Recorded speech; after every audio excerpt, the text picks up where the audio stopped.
Don't judge a book by its cover or a board game by its art. Well, unless it's Mystic Moons. Because look, it's so cute.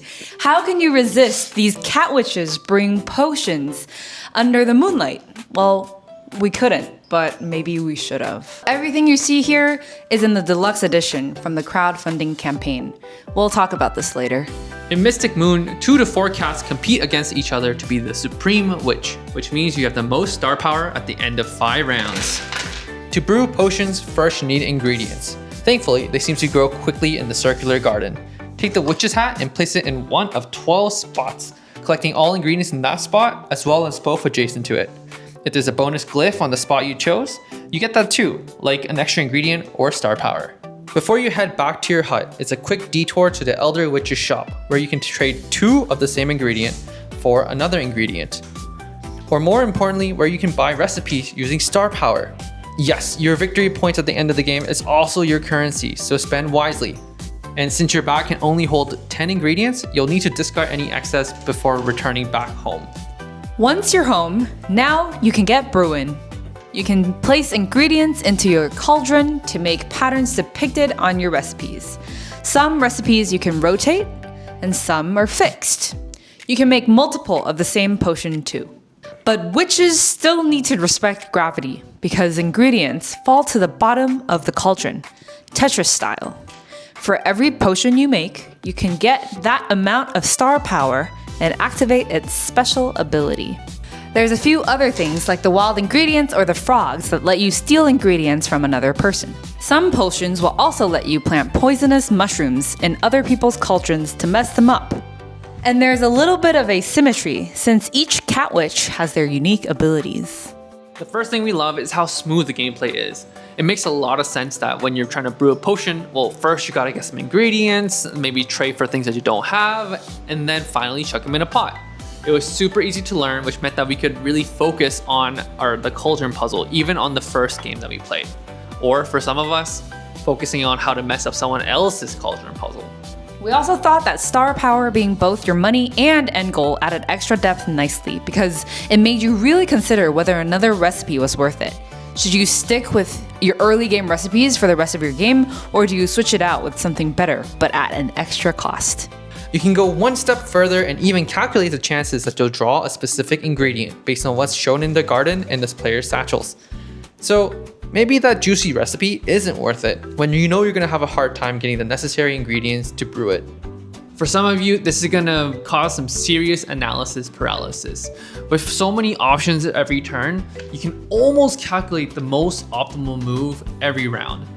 But this is probably gonna make your friends hate you because it's gonna change a 1-hour game into like a 3-hour slog. This obviously gets worse with more players, but the wait is amplified because you have to wait until the person before you is completely done with their turn. The garden replenishes at the end of each player's turn, and you can only choose from the available recipes or plan your cauldron if you know what ingredients you're gonna have. So unlike other games where the downtime is your thinking time, in Mystic Moon, the downtime is just waiting. But what we didn't expect is that this is actually a take-that game at its core. It's a genre where you try to hinder your opponent by stealing their ingredients, or hindering their placement, or even stealing their points. A good chunk of these potions have effects that target your opponent rather than being beneficial to yourself. And it's easy to choose garden spots based on what hurts your opponent the most. Like, I see that you have recipes that need mushrooms? Yoink! These are mine now. Finally, hopefully this was obvious, but we want to make sure that we mention it. This game is full of randomness. From picking ingredients from a bag to the recipes that are available at the Elder Witch's shop, you can easily succeed or fail with just sheer luck. Trading at the shop is the only way to mitigate this, unless it runs out of stock. So Mystic Moon has 2 expansions already. Surely those will help with these problems. Not really. Curse of the Zodiac expansion adds 2 new characters and the curse mechanic. Everyone starts the game cursed and you need to lift it before the end of the game to win. You're still competing for star power, but now you also need to achieve these specific patterns to lift your curse.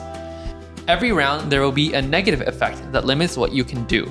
But if you're fortunate enough to lift your curse early, you'll get the blessings instead. We didn't like this expansion, at all. The curses amplify the randomness and makes it so that you can get completely screwed while other players are unaffected. It makes the game feel extra restrictive and distract you from the crunchy cauldron puzzle that I really want to play.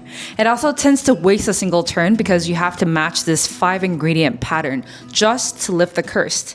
And that adds more randomness because it's different every single round. And the blessings end up being a win more mechanic for those who got lucky, making the game more swingy than balanced. As for the Secrets of Alchemy expansion, this also adds 2 characters and the alchemy mechanic. Now, the Elder Witch has alchemy recipes, which lets you trade 2 ingredients for gold, crystals, or sludge. Gold can be spent to discount a recipe by 3 star power each, or you can hoard it because you can get extra star power at the end of the game, depending on if you have the most gold. Crystals can be added to your cauldron to score extra star power for brewed potions. And sludge is added to the garden to remove the oldest ingredient in that row. Alchemy is honestly quite easy to ignore. Yes, it makes it more efficient to brew your potions or to grab recipes, but it also takes away key ingredients that you need to brew those same potions. And with the sludge eating away at the ingredients in the garden, well, you'll find that your bag is emptier and you have less ingredients than before. So that core cauldron puzzle is put to the sidelines again. So at Treat Your Shelf, we found that the base game is actually the most enjoyable. We tried the expansions by themselves and together, but we found that there were just extra distractions and the added randomness made the game less competitive overall. The extra characters from the expansions were fun to play with, but Phantom and Quartz need to be played with the respective expansions. So these 2 didn't get that much playtime. So we mentioned earlier that this is a deluxe edition of Mystic Moon. This deluxe copy came with wooden tokens, a fake leather ingredient bag, card sleeves, and this beautiful box and inserts that let you store the base game in both expansions in an organized way. It's not perfect, like there's enough gaps in the insert so that you can't store this game vertically, but it's quite a piece of eye candy. So if that's important to you, make sure you're getting the deluxe instead of the retail version. So, with Mystic Moon, we came for the cute artwork, but after seeing the gameplay, we didn't decide to stay. We really enjoyed the spatial cauldron puzzle, and I thought the take that mechanisms added a lot of interactions. But at the end of the day, the heavy randomness didn't really suit our taste, and neither of the 2 expansions really made our experience that much better. If we're looking to scratch this pattern puzzle itch, then there are some better options. Patchwork is all about pattern building, creating a mosaic of quilts to score points in a 1v1 setting. Cascadia is similar, but with multiple different animal-themed scoring objectives that you can go for simultaneously, and you can play with up to 4 players. If you like the mean-spirited butting of heads in Mystic Moon, then Azul is collecting ceramic tiles with the potential of hate drafting. One last recommendation that I personally really love is Critter Kitchen.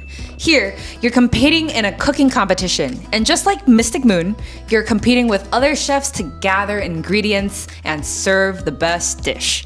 There is no 2D spatial puzzle, but you still have that crunchy combination of ingredients to maximize your points. Comment below if you want to see a full review on Critter Kitchen. So that was Mystic Moon and both of its expansions, Curse of the Zodiac and Secrets of Alchemy. Let us know what you think and like and subscribe for more shelf treats.